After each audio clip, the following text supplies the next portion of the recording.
लोग अगर एक बिस्कुट भी किसी को जाके बांटते हैं तो उसका भी फोटो खिंचा के सोशल मीडिया समाज सेवा अमित जी कई प्रकार से होते हैं। कोई ये जरूरी नहीं है कि फोटो खिंचा करके ही समाज सेवा का एक आपको ये सर्टिफिकेट। लगता है कि क्या आप जो है इसके बाद कभी राजनीति में जाना चाहेंगे, क्योंकि समाज सेवा का दूसरा का पहलू टिकट भाजपा से हमारे पिताजी के नाम पे ही आया। 24 के सभी दर्शकों को नमस्कार।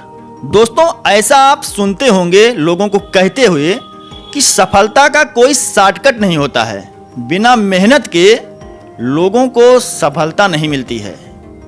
अगर आपको सफलता पाना है तो आपको एक कदम आगे बढ़ाना ही पड़ेगा।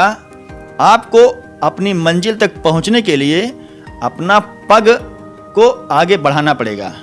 तो ऐसे ही आज न्यूज़ 524 के स्टूडियो में एक युवा मौजूद हैं जिनके मन में बचपन में ही समाज सेवा की भावना जग गई थी।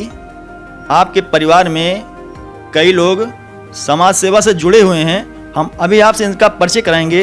तो भैया, सबसे पहले आपका न्यूज़ 524 में बहुत बहुत स्वागत है। बहुत बहुत धन्यवाद अमित जी, और न्यूज़ 524 को समस्त दर्शकों को मेरा अभिवादन एवं बहुत बहुत धन्यवाद। तो सबसे पहले मनोज जी, आप अपना परिचय दीजिएगा। अमित जी, मेरा नाम मनोज कुमार जायसवाल है। पिताजी का नाम शिवजी प्रसाद जायसवाल है। कटरा गोसाईगंज का निवासी हूँ एवं मार्केट में मेरा शिव की नई दुकान एवं बर्तन भंडार के नाम से एक दुकान भी चलता है। तो आप हमारे दर्शकों को बताइएगा कि आपकी शिक्षा दीक्षा कहाँ से हुई थी, और आपकी पूरी जो है पढ़ाई हुई उस दौरान आपको क्या क्या समस्याओं का सामना करना पड़ा। अमित जी, सबसे पहले तो मैं आपको बताना चाहता हूँ, मेरी शिक्षा दीक्षा तो गोसाईगंज बाज़ार से ही हुई है, और मीडियम जूनियर हाई स्कूल तक कक्षा 8 तक मैं लौकिश बाल विद्या मंदिर का स्टूडेंट रह चुका हूँ। हाई स्कूल सन 1997 में मैंने बीट किया आचार्य नरेंद्र इंटर कॉलेज से। रामबली नेशनल इंटर कॉलेज से इंटरमीडिएट मैंने बीट किया सन 1999 में, और राम मनोहर लोहिया अवध यूनिवर्सिटी से 2002 का मैं ग्रेजुएट हूँ।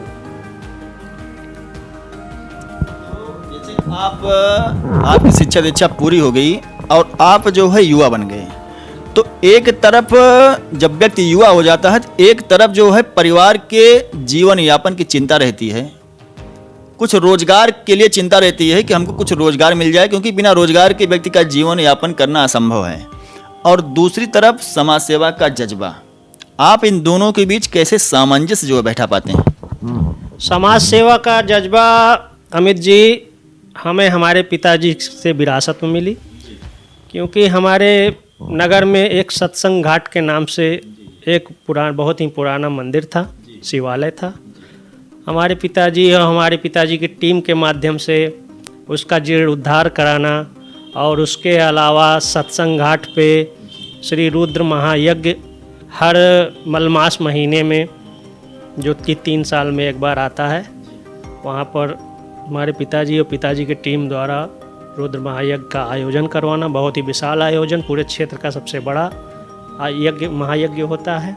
इसके अलावा हमारे गोसाईगंज बाज़ार में बोल बम का महत्व बहुत कम था, उत्तर प्रदेश में खासकर हमारे गोसाईगंज में।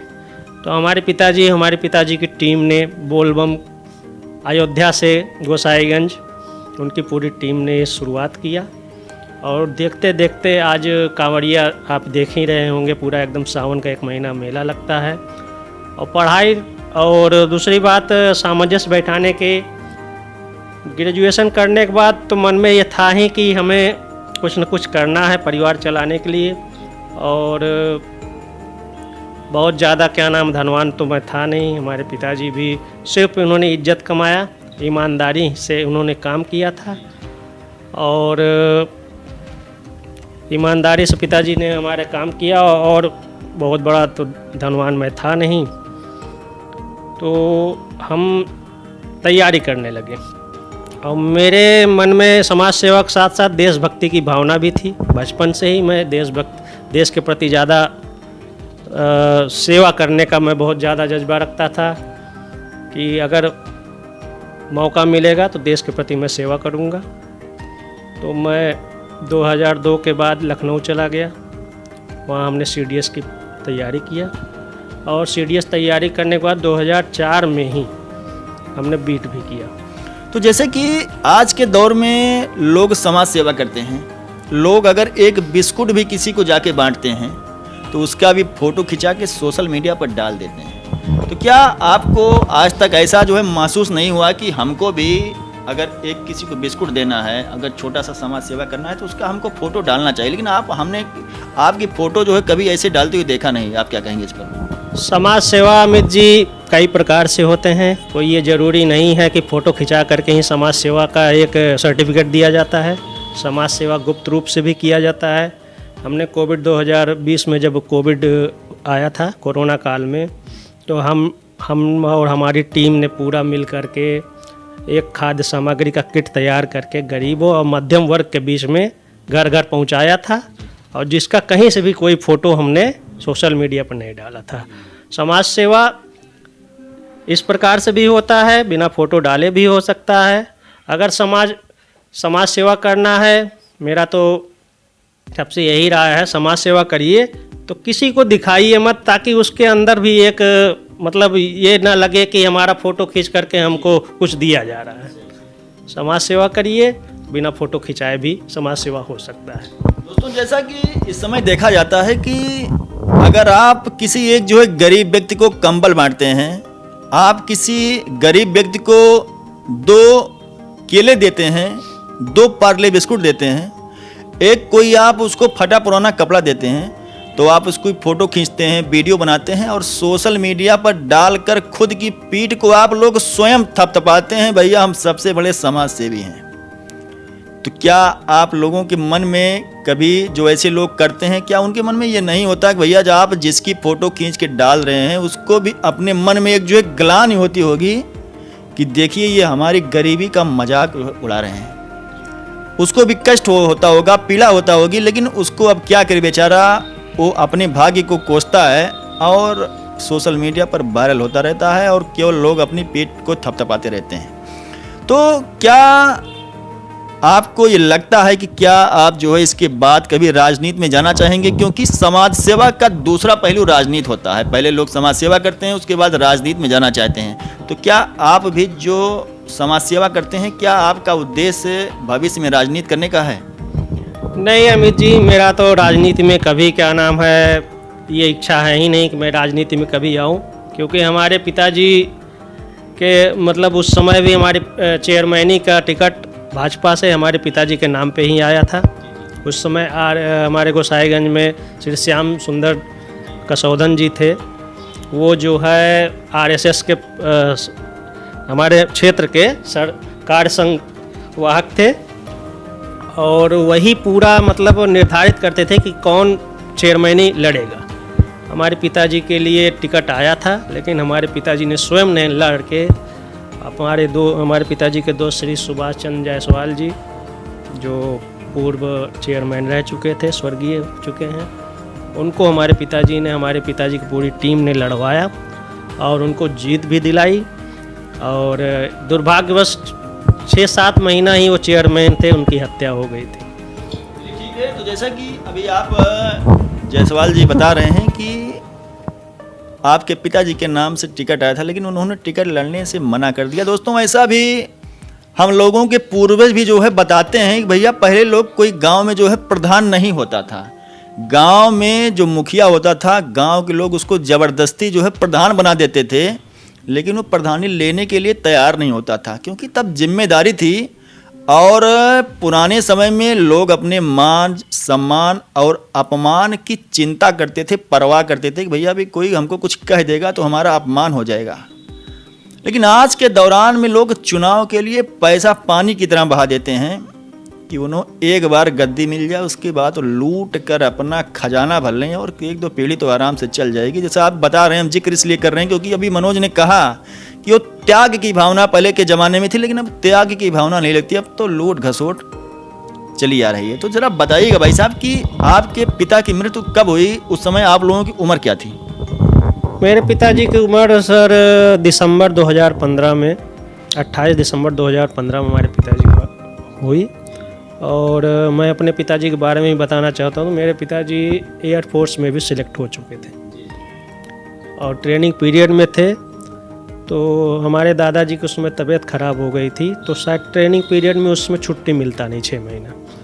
तो पिताजी ने छुट्टी मांगा तो छुट्टी मिला नहीं। हमारे पिताजी मतलब दादाजी का तबीयत बहुत ज़्यादा ख़राब था। उनकी इच्छा थी कि हमारे मतलब जो लड़के हैं वो सब सामने ही रहें। तो हमारे पिताजी वो एयरफोर्स की जो ट्रेनिंग थी बीच में ही छोड़ के चले आए थे जी।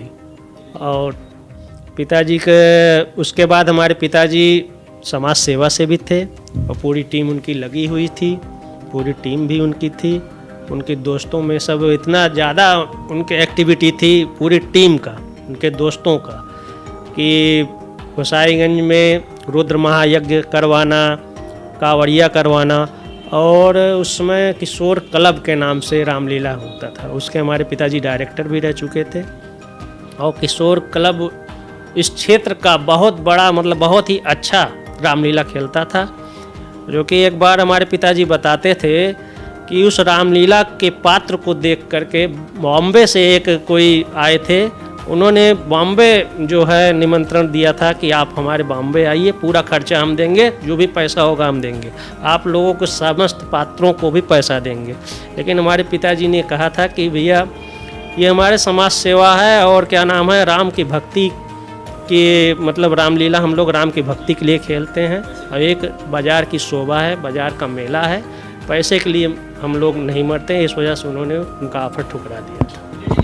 ठीक है, जैसा कि आप हमारे बगल में जो बैठे हैं, आप जो है मनोज जायसवाल जी हैं और आप मौके पे इस समय जो है भारतीय जीवन बीमा निगम, पोस्ट ऑफिस सहित अन्य जो है काम कर रहे हैं अपने रोजगार के लिए। और जब इनको बाकी का समय मिलता है तो ये लोग जो है समाज की सेवा करते हैं। लेकिन आपको कभी आपने इसका सोशल मीडिया पर जिक्र नहीं किया। आप ऐसे समाज सेवी हैं जो पीड़ित रहता है, गरीब रहता है, उसकी आप जो है मदद करते हैं, ये बहुत अच्छी बात है। इसलिए आज हमने मनोज जायसवाल जी को न्यूज़ 524 में आमंत्रित किया और इसी आपके अच्छे व्यवहार के चलते, आपके समाज की सेवा के चलते लोग आज आपको पूरे बाजार में, आसपास के क्षेत्रों में एक आपका सम्मान है, सम्मान की नज़र से देखते हैं। तो भैया आप सबसे लास्ट में, आप जो आज के युवा हैं, आप उनको क्या संदेश देना चाहते हैं? मेरा सर यही संदेश है आजकल के युवाओं को कि वो कभी हार न माने। तो मेरा न्यूज़ 524 के माध्यम से समस्त दर्शकों का, समस्त बच्चों का यही कहना है कि आप कभी भी हार मत मानिए। हो सकता है कि इससे बढ़िया आपको आगे मिलने वाला हो, भगवान ने लिखा हो। इस वजह से मेरा यही संदेश है कि कभी कोशिश करने वाले को कभी हार नहीं होती और कभी हार मत होइए। हमेशा जो है खुश रहिए, मस्त रहिए, अपनी अपनी ज़िंदगी में मस्त रहिए। दोस्तों, कोशिश करने वालों की कभी हार नहीं होती है और सफलता का कोई शॉर्टकट नहीं होता है। शॉर्टकट का मतलब ये है कि आप चाहते हैं कि आप अगर थोड़ी सी मेहनत करके सफल हो जाएं, तो मान लीजिए एक तुक्का है, तुक्का लग गया, कोई 1000 में एक व्यक्ति सफल हो गया। लेकिन आज के दौरान में, आज के कंपटीशन युग में आपको मेहनत करनी पड़ेगी, वो भी अच्छी खासी मेहनत करनी पड़ेगी, तभी आज सफल हो पाएंगे और आप उस मुकाम को पाएंगे। तो बहुत बहुत धन्यवाद, आप न्यूज़ 524 में आए और हमसे वार्ता किया, अपना समय निकाला और आज के युवाओं को आपने मोटिवेट किया। इससे लोगों के अंदर एक जो है ऊर्जा मिलेगी। आपका बहुत बहुत धन्यवाद, आभार। बहुत बहुत धन्यवाद अमित जी, और न्यूज़ 524 के समस्त दर्शकों को भी धन्यवाद। आप सभी का बहुत बहुत धन्यवाद, आभार।